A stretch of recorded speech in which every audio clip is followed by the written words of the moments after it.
हरिओम तत्सत मित्रों, परमात्मा के मंदिर में परमात्मा विषय को वर्णन करते समय आप सब मित्रों का स्वागत करता हूँ। पधारिए।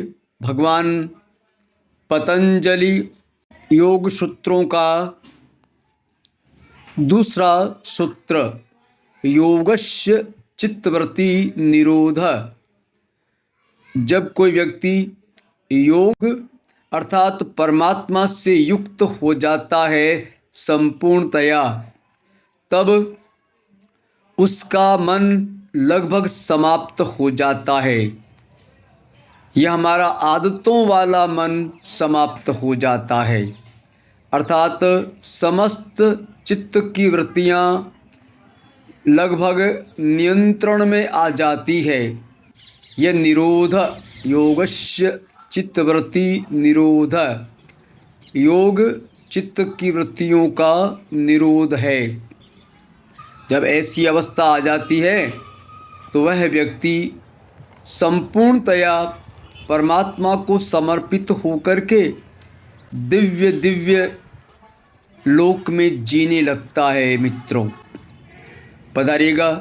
एक मित्र ने पूछा है कि हमारे शरीर जो ये है वो कैसे करके बना। आज उसमें मन भी है, इसलिए मैं इसका वर्णन करता हूँ।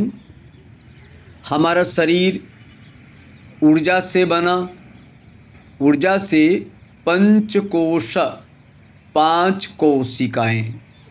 पहला अन्नमय कोश, यह है माता पिता की रक्त की एक एक बूंद।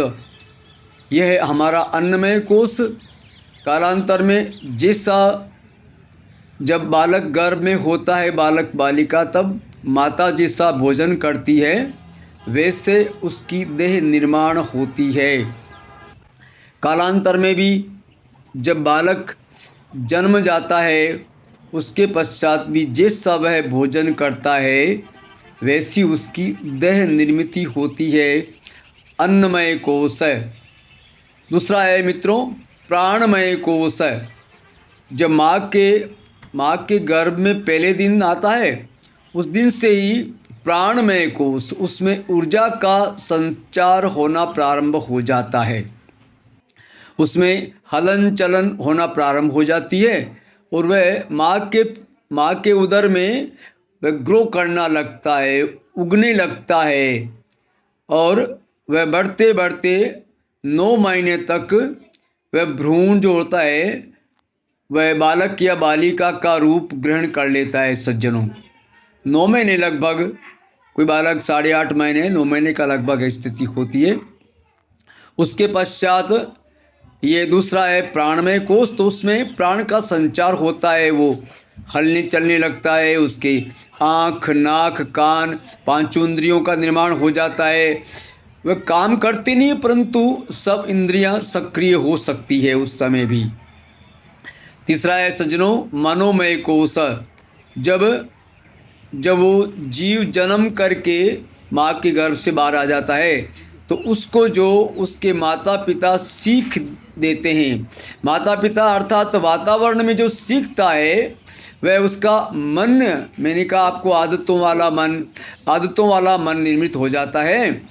और मौलिक मन उस बालक या बालिका के पास में पूर्व से ही विद्यमान रहता है। सज्जनों, तो ये 25% तो हमारा आदतों का मन है और 75% मौलिक मन हमारा है। उसके पश्चात भावमय कोश है। जैसे जैसे बालक बड़ा होता है तब उसमें भावना आती है। वो लगभग 7 वर्ष के पश्चात बालक में भावना आना प्रारंभ हो जाती है। ये मेरी माँ है, ये मेरे पिताजी है, ऐसा करके। सज्जनों, ये हुआ उसका भावमय कोश है। ये चौथा कोश हुआ। उसके पश्चात सज्जनों आनंदमय कोश है, सुख जिसे कहना चाहिए। अभी तो जो हमको सुख मिलता है उसको आनंदमय कोश के नाम से पुकारते हैं हम सब। और कालांतर में ये जब कोई व्यक्ति उस सुख को पाते पाते पता लगाता है ये सुख क्या है और ये इसकी परिसमाप्ति अर्थात संपूर्ण कब हो जाता है, तब वह आनंद की तलाश करने लग जाता है। इसे सामान्यतः जो भौतिक पदार्थों में उसको मिलता है उसको आनंद नहीं कहते हैं, उसको सुख ही कहते हैं।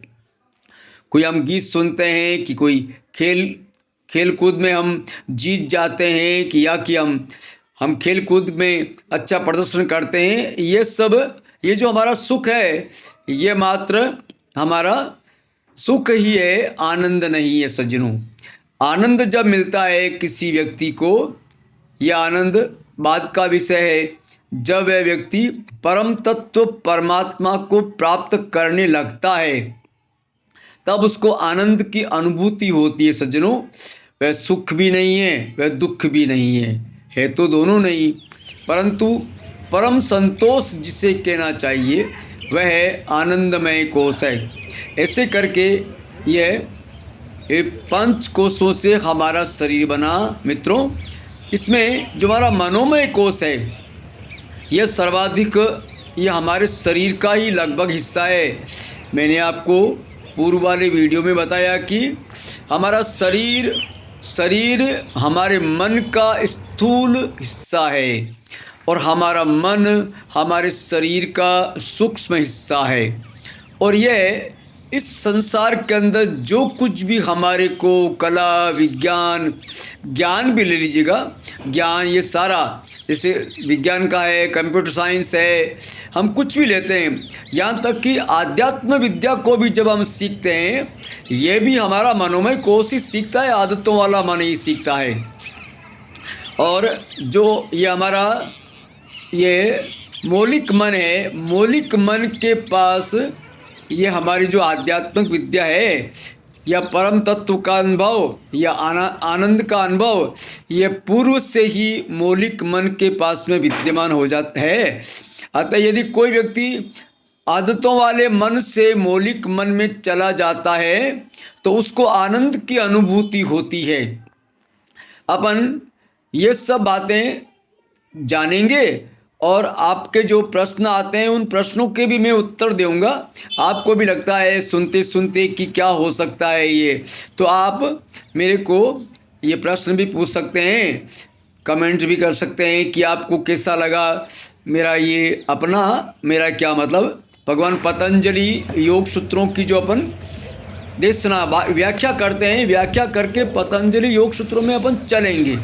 अपन भी चाहेंगे कि पूर्ण होकर के परम तत्व परमात्मा को हम भी प्राप्त कर सकें। फिर जब हम प्राप्त कर लेंगे परम तत्व परमात्मा को तब हम भी योगी भक्त या ब्रह्मज्ञानी कहता है अहम ब्रह्मास्मि, और योगी क्रमशः अपने सारे पंचकोशों को शुद्ध करता हुआ फिर वो परमात्मा हो जाता। सज्जनों, योग से युक्त हुआ परमात्मा से युक्त हो जाता है। तो हम परमात्मा से युक्त होने का यत्न करेंगे, परमात्मा हम सब की मदद करेगा। जय हिंद, जय भारत।